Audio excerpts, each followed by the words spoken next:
నమస్తే. Welcome to Andhraprabha. నేను Manaswini. Modi Israel పర్యటనలో అనేక కీలక పరిణామాలు చోటు చేసుకున్నాయి. ముఖ్యంగా మోదీకి ఆ దేశం స్పీకర్ ఆఫ్ ది నేసెట్ అవార్డును ప్రదానం చేసింది. ఇజ్రాయెల్ పార్లమెంటు అత్యున్నత పురస్కారం ఇది. రెండు దేశాల మధ్య ఉన్న దౌత్య సంబంధాల్లో ఈ పర్యటన చాలా కీలక మైలురాయి అని చెప్పుకోవచ్చు. పార్లమెంట్లో మాట్లాడిన ప్రధాని ఇరు దేశాల మధ్య ఉన్న చారిత్రక వారసత్వ సంబంధాలను తట్టిలేపే ప్రయత్నం చేశారు. తద్వారా రెండు దేశాల మధ్య ఉన్న సంబంధాలు ఈనాటివి కాదని, వేల ఏళ్ల క్రితమే సంబంధాలున్నాయని తెలిపే ప్రయత్నం చేశారు. ఈ నేపథ్యంలో రెండు దేశాల మధ్య ఉన్న చారిత్రక సంబంధాలేంటి, ఇజ్రాయెల్ను మనం గతంలో ఏ విధంగా దూరం పెట్టాం, ఇప్పుడు ఆ దేశానికి దగ్గర అవడానికి కారణాలేంటి అనే విషయాలను ఈ వీడియోలో తెలుసుకుందాం.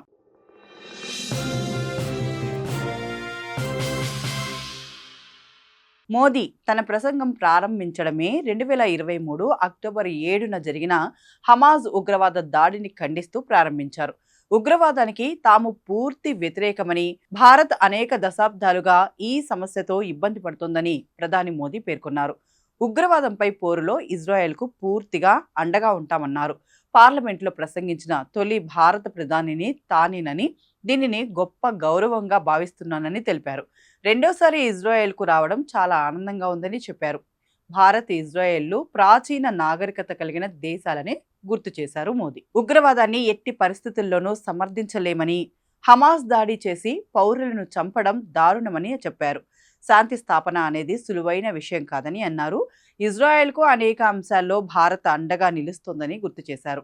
హమాస్ దాడుల తర్వాత ఇజ్రాయెల్ బాధలను భారత్ పట్టించుకుందని వెల్లడించారు. ఉనికి కోసం యూదులు అనేక కష్టాలు పడ్డారని, పాలస్తీనా సమస్యలపై స్పందించాల్సిన సమయం వచ్చిందని అన్నారు. ఉగ్రవాదం విషయంలో ద్వంద్వ వైఖరి విడనాడాలని చెప్పారు.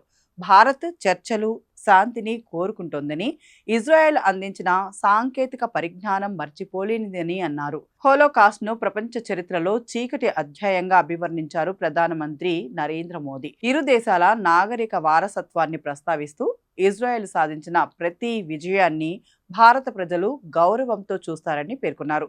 భారత్, ఇజ్రాయెల్ సంబంధాలు రక్తం, త్యాగాలతో లిఖించబడిందని అన్నారు. మొదటి ప్రపంచ యుద్ధంలో 4000 మందికి పైగా భారతీయ సైనికులు ఇదే ప్రాంతంలో అమరులయ్యారని, 1918 సెప్టెంబర్లో హైఫా వద్ద జరిగిన అశ్విక దళ దాడి సైనిక చరిత్రలో ఒక ముఖ్యమైన అధ్యాయంగా మిగిలిపోతుందని మోదీ గుర్తు చేశారు. అలాగే ఇజ్రాయెల్ను ఇండియా అధికారికంగా గుర్తించిన రోజునే తాను పుట్టానని మోదీ తెలిపారు. రెండో ప్రపంచ యుద్ధం తర్వాత ఇజ్రాయెల్ 1948లో ఆవిర్భవించగా, భారత్ దీనిని 1950 సెప్టెంబర్ 17న గుర్తించింది. ఇజ్రాయెల్ పార్లమెంట్ భవనాన్ని ఇండియా జెండా రంగులతో అలంకరించినందుకు స్పీకర్కు మోదీ కృతజ్ఞతలు తెలిపారు. ప్రధానమంత్రి నరేంద్ర మోదీ చేపట్టిన తాజా ఇజ్రాయెల్ పర్యటన దౌత్య వర్గాల్లో తీవ్ర ఆసక్తి రేపుతోంది. పశ్చిమాసియా దేశాలతో భారత్ నిలుపుతున్న విస్తృత దౌత్య సంబంధాల్లో ఇది అత్యంత కీలక అడుగుగా విశ్లేషకులు భావిస్తున్నారు. ఒకప్పుడు పశ్చిమాసియా రాజకీయాలకు దూరంగా ఉండే భారత్ ఇప్పుడు ఆ ప్రాంతంలో అత్యంత బలమైన, స్థిరమైన, విశ్వసనీయమైన శక్తిగా ఎదిగిందని ప్రభుత్వ వర్గాలు చెబుతున్నాయి. ఎప్పుడూ ఘర్షణలు, సంక్లిష్ట పరిస్థితులతో రగులుతున్న ఆ ప్రాంతంలో ఎలాంటి పక్షపాతం లేకుండా అన్ని దేశాలతో సత్సంబంధాలు కొనసాగించడం భారత్కే సాధ్యమైంది. ఏ దేశానికి కొమ్ము కాయకుండా తటస్థంగా వ్యవహరిస్తూ అందరి మన్ననలను పొందుతోంది.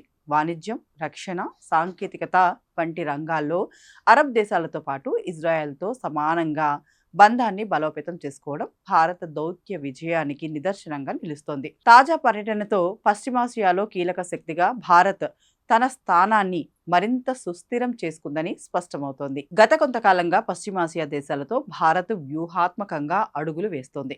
గతేడాది డిసెంబర్లో ప్రధాని మోదీ జోర్దాన్, ఒమన్ దేశాల్లో పర్యటించారు. అక్కడ కేవలం వాణిజ్యం, ప్రవాస భారతీయుల సమస్యలకే పరిమితం కాకుండా అత్యంత సున్నితమైన భౌగోళిక రాజకీయ పరిణామాలపై లోతైన చర్చలు జరిపారు. విభేదాలను పక్కన పెట్టి నిర్మాణాత్మకంగా మాట్లాడగల దేశంగా భారత్ ఆయా దేశాల నమ్మకాన్ని చూరగొంది. ఆ తర్వాత జనవరిలో పశ్చిమాసియా ప్రాంతానికి చెందిన పలువురు విదేశాంగ మంత్రులు భారత్కు వచ్చి విస్తృత స్థాయి మంతనాలు జరిపారు.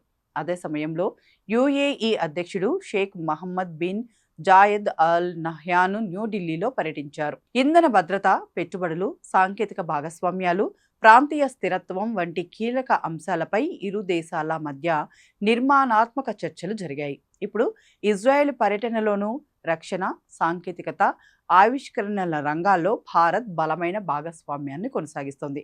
అదే సమయంలో జోర్దాన్, ఒమన్, యుఏఈ వంటి కీలక అరబ్ దేశాలలోనూ దృఢమైన సంబంధాలను నిలుపుతోంది. నిరంతరం సమీకరణలు మారుతున్న పశ్చిమాసియాలో ఈ బ్యాలెన్సింగ్ విధానం భారత విశ్వసనీయతను అమాంతం పెంచేసింది. ఒకవైపు ఇజ్రాయెల్తో స్నేహం చేస్తూనే మరోవైపు గాజా సంక్షోభం వంటి విపత్కర పరిస్థితుల్లోనూ శాంతియుత పరిష్కారాన్ని కోరుకుంటూ మిడిల్ ఈస్ట్లో శాంతి స్థాపనకు తన వంతు కృషి చేస్తోంది. సవాళ్లతో కూడిన ఈ సమతుల్య దౌత్యాన్ని అరబ్ దేశాలు సైతం సానుకూలంగానే అర్థం చేసుకుంటున్నాయి. ఇలాంటి మరిన్ని ఇంట్రెస్టింగ్ అప్డేట్స్ కోసం చూస్తూనే ఉండండి ఆంధ్రప్రభ. మా ఛానల్ని సబ్స్క్రైబ్ కూడా చేసుకోండి.